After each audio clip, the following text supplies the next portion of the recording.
फिर नए लेक्चर में हम लोग शुरू करते हैं एग्जांपल्स के साथ। मैंने आप लोगों को केटाइन समझा दिया है, एनाइन समझा दिया। अब हम लोग यहाँ से क्या शुरू करते हैं कि कैसे हम लोग फॉर्मूला बनाते हैं वो देखना शुरू करते हैं, ठीक ना। तो देखिए मैग्नीशियम ऑक्साइड सबसे पहला हमारा एग्जाम्पल है, मैग्नीशियम ऑक्साइड। तो मैग्नीशियम और ऑक्साइड लिखने का तरीका हमेशा हमारा ऐसे ही होगा, ठीक ना। हम लोग सबसे पहले केटाइन लिखते हैं और उसके बाद एनाइन लिखते हैं, मतलब पॉजिटिव वाला पहले लिखते हैं और निगेटिव वाला बाद में लिखते हैं। जनरली हम लोग ऐसे ही लिखते हैं। तो ये है मैग्नीशियम और ये आपका ऑक्साइड, इसका हमें फॉर्मूला बनाना है। तो देखिए आपको कैसे बनाना है। मैग्नीशियम यानी कि Mg की बात हो रही है ना, तो बताइए मैग्नीशियम पर कितना चार्ज होता है। याद कीजिए, मैग्नीशियम पे +2 चार्ज होता है।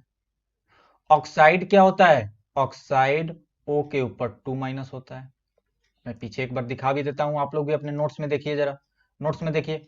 ये ऑक्साइड है ना, ऑक्साइड के ऊपर क्या होता है, O के ऊपर 2- क्यों होता है इसका रीजन भी मैं बता चुका हूं। क्योंकि लास्ट में 6 इलेक्ट्रॉन होते हैं तो 2 इलेक्ट्रॉन बाहर से ले लेता है, ठीक ना। और मैग्नीशियम का क्या केस है भाई, तो मैग्नीशियम का ये केस है। यहाँ पे ये मैग्नीशियम का देखिए, मैग्नीशियम क्या होता है, लास्ट में 2 इलेक्ट्रॉन होते हैं तो वो दोनों इलेक्ट्रॉन निकाल देता है अपना और अपने ऊपर +2 चार्ज ले लेता है। इस कारण से उसके ऊपर क्या आ जाते हैं, +2 चार्ज। तो मैग्नीशियम भी +2 का होता है और ऑक्साइड भी क्या होता है, -2 का होता है। तो हम लोग बनाएंगे कैसे, सबसे पहले जो भी लिखा होगा उसके नीचे हम लोग वो एलिमेंट लिख लेंगे और उसके ऊपर कितना चार्ज होगा ये हम लोग लिख लेंगे, ठीक ना। तो मैग्नीशियम के ऊपर कितना चार्ज है, 2 है। मैग्नीशियम के ऊपर कितना चार्ज है, 2 है। ऑक्सीजन के ऊपर कितना चार्ज है, 2 है। और इसको हम लोग क्या करेंगे, क्रॉस मल्टीप्लाई कर देंगे। क्रॉस मल्टीप्लाई करने के बाद हम लोग लिख देंगे इसको। और हमेशा ध्यान रखिए, कभी भी जब भी लिखा जाता है कोई भी न्यूमेरिक नंबर तो हमेशा नीचे लिखा जाता है। तो इस मैग्नीशियम का ये 2 है, ये ना 2 है, तो मैग्नीशियम के साथ इस 2 को मल्टीप्लाई किया हमने तो ये 2 यहां आएगा। और ये ऑक्सीजन के ऊपर ये वाला 2 यहां आएगा। तो इसको हम लोग सिंपल ऐसे भी लिख सकते हैं, ठीक ना। ये 2 से 2 कैंसिल हो गया और ये बन गया MgO। ये क्या बन गया, Mg। क्या क्लियर हुआ। तो मैग्नीशियम ऑक्साइड का फॉर्मूला क्या हो जाएगा, MgO।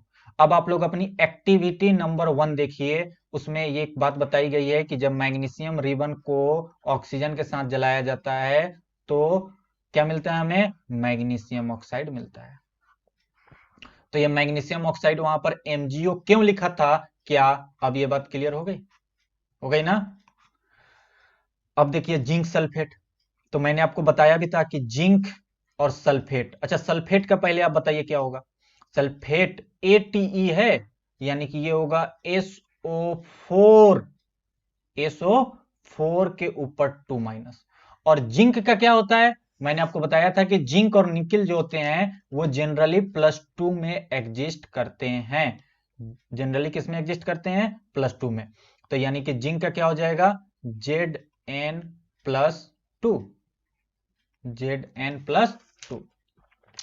तो ये Zn+2 हो गया और ये SO4 2- हो गया। तो यानी कि फिर से वही बात, क्या बात, कि इसके भी 2 चार्ज हैं और इसके भी 2 चार्ज हैं। ये 2 आप लोग लिख लीजिएगा आराम से। फिर हम लोग क्या करेंगे, क्रॉस मल्टीप्लाई करेंगे और उसके बाद इसको हम लोग क्या लिख लेंगे कि जिंक के ऊपर 2 का मल्टीप्लाई हुआ और सल्फेट, पूरे सल्फेट के ऊपर 2 का मल्टीप्लाई हुआ। तो इसको हम लोग ऐसे लिखेंगे, पूरे सल्फेट के ऊपर 2 का मल्टीप्लाई हुआ, ठीक ना। तो ये किसके बराबर हो जाएगा, ये भी अब 2 से 2 कट जाएगा, क्योंकि ये एक है सल्फेट और ये एक है जिंक। ये एक आयन है और एक ये आयन है, तो इसीलिए इसको हम लोग अब एक मानेंगे। ये ना कि आप सल्फर अलग माने और ऑक्सीजन 4 अलग माने। ये एक आयन है, सल्फेट जो है सो एक सिंगल आयन है, ओके ना। और जिंक जो है सो एक सिंगल आयन है। तो इसीलिए इस 2 को इस 2 से काटेंगे, इस 4 को कुछ नहीं करेंगे। ये फॉर्मूले का पार्ट होता है, ये अंदर होता है, इससे हमें कुछ लेना देना नहीं है। जो बाहर होगा ना उसी से कैंसिल अगर होने वाला होगा तो हम कैंसिल करेंगे।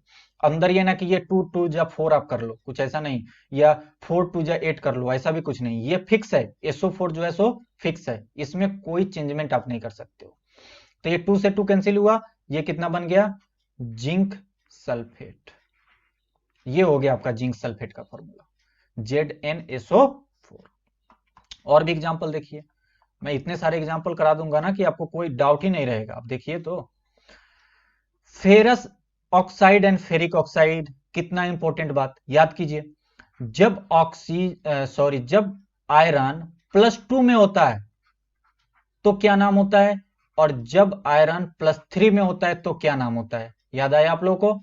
जब आयरन +2 में होता है तो इसका नाम होता है फेरस, और जब आयरन +3 में होता है तो इसका नाम होता है फेरिक।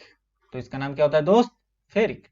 तो बताइए, फेरस ऑक्साइड और फेरिक ऑक्साइड आप लोग पहले खुद से बनाइए, फिर मैं जब बनाऊंगा तो आप कंफर्म कीजिएगा। ओके, वीडियो को रोककर पहले खुद से बनाइए। देखिए फेरस ऑक्साइड, तो फेरस की मैं बात कर रहा था, तो मैं फेरस पहले लिख रहा हूं। तो फेरस को कैसे लिखूंगा मैं? फेरस होगा Fe+2, और ऑक्साइड क्या होगा? O+2, sorry O-2। अब बताइए, इसके ऊपर चार्ज 2, इसके ऊपर चार्ज 2, तो क्या इस 2 और इस 2 को मैं फिर से क्रॉस मल्टीप्लाई कर लूं? अच्छा, इसको अब देखिए, फेरिक ऑक्साइड का देखिए, फेरिक का क्या होगा? Fe3+। अच्छा, 3+ लिखो या +3 लिखो, कोई उतना मैटर नहीं है, ठीक ना। ऑक्साइड का क्या होगा? O2-। इसके ऊपर कितना चार्ज है? ये 3 है। इसके साथ कितना चार्ज है? 2 है। क्या मैं क्रॉस मल्टीप्लाई करूं? हाँ, क्रॉस मल्टीप्लाई कीजिए। इसको बनाते हैं पहले, तब ऊपर वाला बनाएंगे। देखिए, अब Fe के साथ क्या आएगा? 2 आएगा। Fe के साथ क्या मल्टीप्लाई होगा? 2। कहां लिखेंगे 2? नीचे। ऑक्सीजन के साथ क्या आएगा? 3 आएगा। ये क्रॉस मल्टीप्लाई हमने किया है तो ये वाला 3 आएगा, ठीक ना। तो ये 3 यहां आ गया। तो यानी कि फेरिक ऑक्साइड का फॉर्मूला हो गया Fe2O3। अब ये 2 3 में कुछ कॉमन तो है नहीं कि हम काट ले, अगर यहाँ 4 होता है तो 2 2 4 कर लेते, लेकिन कुछ कॉमन तो है नहीं। तो यानी कि यही हमारा मेन फॉर्मूला बन गया। फेरिक ऑक्साइड का मेन फॉर्मूला क्या हो गया? Fe2O3। उसी तरीके से इसको कर लीजिए, ये क्या हो जाएगा? Fe2O2। ये Fe का ये वाला 2 यहां आ गया है, और ये ऑक्सीजन का ये वाला 2 यहां आ गया है, ठीक ना। ये ध्यान रखिएगा कि इसका 2 कहां जा रहा है। तो ये तो कट जाएगा, तो ये किसके बराबर हो जाएगा? FeO। किसके बराबर हो जाएगा? FeO। आपका सही हुआ कि नहीं, हमें कमेंट में जरूर बताइएगा। तो FeO आपका फेरस ऑक्साइड हो गया, और Fe2O3 आपका फेरिक ऑक्साइड हो गया। O3 calcium oxide. Calcium oxide क्या होता है? तो कैल्शियम का फॉर्मूला क्या होता है बताइए? कैल्शियम होता है Ca2+। क्या याद आया? कैल्शियम जो होता है ग्रुप 2 का होता है, लास्ट में इसके 2 इलेक्ट्रॉन होते हैं आउटर मोस्ट शेल में, और ये अपने दोनों इलेक्ट्रॉन को टट्टा बाय बाय कर देता है। तो कैल्शियम के ऊपर क्या आ गया? +2। ऑक्साइड क्या होता है? O के ऊपर 2-। ऑक्साइड क्या होता है भाई? O के ऊपर 2-। तो फिर से वही बात हो जाएगी, ये क्या बन जाएगा? कैल्शियम 2, क्योंकि ये 2 है और इसके नीचे भी 2 है, क्रॉस मल्टीप्लाई करोगे, CO का इस 2 से मल्टीप्लाई होगा और ऑक्सीजन का इस 2 से मल्टीप्लाई होगा, तो Ca2O2, और ये बन जाएगा CaO, क्योंकि ये 2 से 2 कैंसिल। कैल्शियम हाइड्रोक्साइड क्या होगा? अब ये अच्छा सवाल है, देखिए कैल्शियम तो वही होगा ना अभी भी, Ca2+, और हाइड्रोक्साइड का क्या होता है? याद कीजिए, OH के ऊपर 1-, पूरे OH के ऊपर 1-, पूरे OH के ऊपर क्या? 1-, ऐसे भी लिख लो, या OH के ऊपर 1-, ऐसे भी लिख लो, दोनों बात सेम ही होती है। तो इसके ऊपर कितना चार्ज है? 2। इसके ऊपर कितना चार्ज है? 1, ठीक ना। तो इसको क्रॉस मल्टीप्लाई कर लो। अब बताओ, सबसे पहले हम केटायन लिखेंगे ना, तो सबसे पहले हम लोग लिखेंगे Ca1, और हाइड्रोक्साइड यानी कि OH के पूरे OH के ऊपर 2 है, तो पूरे OH के ऊपर क्या लिखो?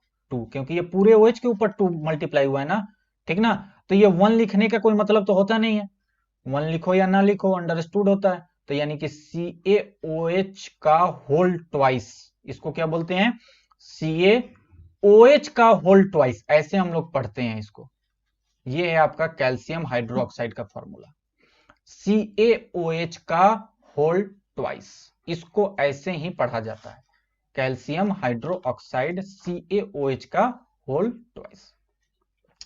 एल्युमिनियम फॉस्फाइड, बताइए एल्युमिनियम का फॉर्मूला क्या होता है, Al3+।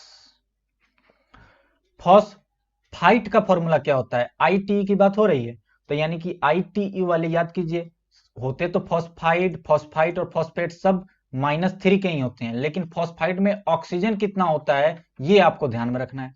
तो फॉस्फाइट में ऑक्सीजन कितने होते हैं, 3 ऑक्सीजन होते हैं, यानी कि PO3 के ऊपर 3- होता है। तो यानी इसके पास भी 3 चार्ज, इसके पास भी 3 चार्ज, दोनों को क्रॉस मल्टीप्लाई कर लेंगे और ये एल्युमिनियम भी 3 है और ये पूरा PO3 भी 3 है। तो इस 3 से इस 3 कैंसिल होगा, ये 3 कैंसिल नहीं होगा, ये 3 तो फिक्स है, ठीक ना। तो इस 3 से ये 3 कैंसिल हुआ और ये बन गया एल्युमिनियम PO3, एल्युमिनियम फॉस्फाइड। अब इसको हम लोग ऐसे लिख सकते हैं, ठीक ना, ये 3 से 3 कैंसिल हो गया। तो अब आपको ये बात समझ में आ गई होगी कि हम लोग को फॉर्मूला कैसे बनाना है। एक बात ध्यान रखिएगा कि ये जितनी भी 1 2 3 या कुछ भी लिखते हैं ना, ये हमेशा नीचे ही लिखते हैं, जैसे ये मैंने 2 यहाँ नीचे लिखा है, ठीक ना, ये हमेशा नीचे ही लिखी जाती है, ऊपर नहीं लिखी जाती। ऊपर वही होगा जो पहले से फिक्स होगा तो ऊपर होगा, या अधिकतर हम लोग नीचे ही लिखते हैं। इसमें भी देखिए नीचे ही लिखा, PO3 में पहले से फिक्स है लेकिन तब भी नीचे है, तो ज्यादातर हम लोग ये नीचे ही लिखते हैं। और अपने से जो हम लोग चार्ज लिखेंगे ना, वो भी हमेशा हम लोग नीचे ही लिखेंगे, ठीक, और ये हमेशा नीचे ही आएगा। और ये बात भी ध्यान रखिएगा, अगर पूरा मॉलिक्यूल है तो पूरे मॉलिक्यूल के ऊपर आप चार्ज दिखाइए, यानी कि OH के ऊपर मैंने 2 दिखाया है ना, ऐसा ना हो कि सिर्फ आप ऐसे लिख दें CaOH2, ये नहीं होगा, ओके ना। ये माना जाएगा कि हाइड्रोजन 2 है, ऑक्सीजन एक ही माना जाएगा यहाँ पे, ठीक ना। तो यानी कि OH2 का मतलब ये हुआ कि O और H, O भी 2 है और H भी 2 है, ऐसे इसको माना जाएगा, यानी कि OH टोटल 2 है, OH टोटल कितना है, 2 है, ऐसे माना जाएगा जब आप इसको लिखोगे, जो कि सही है। अब आपको क्या करना है कि ये जो 8-10 यहाँ पे एग्जांपल्स दिए गए हैं, ये आपको या बना के अपने कॉपी में प्रैक्टिस करना है। नेक्स्ट लेक्चर में मैं इन सब का सॉल्यूशन बता दूंगा, आप वहां से देख सकते हैं, चेक कर सकते हैं कि आपका सही हुआ कि नहीं। जैसे बताइए मैग्नीशियम क्लोराइड का क्या होगा, तो मैग्नीशियम क्या होगा, Mg2+। क्लोराइड का क्या होता है, Cl-, यानी कि यहां चार्ज कितना है, 2, यहां चार्ज कितना है, 1, क्रॉस मल्टीप्लाई कर ले, हाँ कर ले, क्या बन गया ये बन गया Mg1 और Cl2। तो 1 तो हम लिखते नहीं है, तो हम क्या लिख लेंगे, MgCl, क्या लिख लेंगे भाई, MgCl2। ये हो गया आपका। आप एक तरीके से वेरीफाई भी कर सकते हो कि हमने जो बनाया वो सही है कि नहीं। देखो इसमें 2 है ना, एक मैग्नीशियम है एक क्लोराइड है, तो क्लोरीन के ऊपर, एक क्लोरीन के ऊपर टोटल कितना निगेटिव चार्ज, 1, तो क्लोरीन टोटल कितने हो गए, 2, तो यानी कि यहाँ पर 2 निगेटिव चार्ज हो गया। और मैग्नीशियम एक ही है, लेकिन एक ही मैग्नीशियम के ऊपर कितना का प्लस का चार्ज होता है, 2, तो क्या ये भी 2 ये भी 2, यानी कि क्या कैंसिल आउट कर लिया, यानी कि हमारा ये फॉर्मूला सही है। अब पीछे भी पीछे के सारे भी ऐसे ही देखना और जो बनाना ऐसे ही वेरीफाई करना कि क्या हाँ जितने पॉजिटिव चार्ज उतने निगेटिव चार्ज आ रहे हैं, हाँ आ रहे हैं। अगर आपका पूरा मॉलिक्यूल है जैसे सल्फाइड सल्फेट, तो उसका भी देखना कि एक सल्फर के ऊपर, एक सल्फाइड के ऊपर अगर -2 का चार्ज है तो देखना कितने सल्फाइड हैं, कितने टोटल माइनस चार्ज हो रहे हैं और कितने टोटल प्लस चार्ज हो रहे हैं, क्या वो दोनों आपस में कैंसिल होकर 0 हो रहा है, अगर हो रहा है तो समझिए आपने जो बनाया है वो सही है, ठीक है। मैं एक कोई और एग्जांपल करवा दूं, एक और कोई एग्जांपल ले लेते हैं, चलिए मैं सबसे लास्ट वाला ही ले लेता हूँ, क्या क्या कहते हो, सबसे लास्ट वाला ले लेता हूँ। लिथियम, लिथियम क्या होता है, Li +1 होता है ना लिथियम का +1। और नाइट्राइड क्या होता है, तो याद आया आपको नाइट्राइड क्या होता है, nitride NO, no no no, nitride की बात हो रही है। तो नाइट्राइड जो होता है वो सिर्फ N होता है, नाइट्राइड क्या होता है, सिर्फ और सिर्फ N होता है, सॉरी, वो नाइट्राइट ITE और AT वाले जो होते हैं वो -1 होते हैं और NO2 और NO3 होते हैं। ये क्या होगा भाई, ये होगा सिर्फ और सिर्फ n, और इसके ऊपर चार्ज होगा 3 का माइनस। इसके ऊपर चार्ज क्या होगा? 3 का माइनस। तो ये हो गया लिथियम और ये हो गया आपका नाइट्राइड। अब बताइए यहां चार्ज कितना है? 1, यहां चार्ज कितना है? 3। क्रॉस मल्टीप्लाई कर लो, क्रॉस मल्टीप्लाई कर लो, तो क्या बन गया? Li3n1। तो 1 तो हम लिखते नहीं है, तो यानी कि ये किसके बराबर हो जाएगा? Li3n के बराबर। चेक कर लो, चलो चेक करते हैं। लिथियम 3 है और नाइट्रोजन 1 है, तो एक लिथियम पे +1 चार्ज होता है ना, तो यानी कि +3 चार्ज हो गया क्योंकि 3 लिथियम है। और एक ही नाइट्रोजन के ऊपर -3 का चार्ज होता है। एक ही नाइट्रोजन के ऊपर कितना चार्ज होता है? -3 का चार्ज होता है। तो यानी कि +3 -3 यानी कि आपस में कैंसिल 0, यानी यस, हमारा फॉर्मूला जो है वो क्या है? बिल्कुल 100% सही है। तो ये आप लोग होमवर्क इसको कर लीजिएगा, और इसको हम लोग नेक्स्ट लेक्चर में थोड़ा सा और देख लेंगे। बाकी जो है वो मैं आपको सॉल्यूशन दे दूंगा, और उसके बाद हम लोग फिजिकल चेंज और केमिकल चेंज 5 मिनट में पढ़ के उसके बाद हम लोग चैप्टर को स्टार्ट कर देंगे। ओके ना? तो ये सारी चीजें अच्छे से प्रैक्टिस कीजिए, अच्छे से याद कीजिए, उसके बाद ही आप चैप्टर शुरू कीजिए। इस बात का ध्यान रखिएगा, सब कुछ अच्छे से पढ़ने के बाद, याद करने के बाद ही आप चैप्टर स्टार्ट कीजिएगा, वरना आपको प्रॉब्लम होगी, क्योंकि मैं आगे इतनी डिटेल में नहीं बताऊंगा, सिर्फ फॉर्मूला लिखता जाऊंगा। तो जब तक आप ये सारी चीजें नहीं पढ़ लोगे, आपको आगे प्रॉब्लम आएगी, और इसकी जिम्मेदारी हमारी नहीं है, क्योंकि मैंने काफी मेहनत करके सब कुछ अच्छे से आपको क्लियर करा दी है। ठीक ना? तो मिलते हैं नेक्स्ट लेक्चर में, तब तक के लिए बाय, मौज करो, एंजॉय करो, जय हिंद।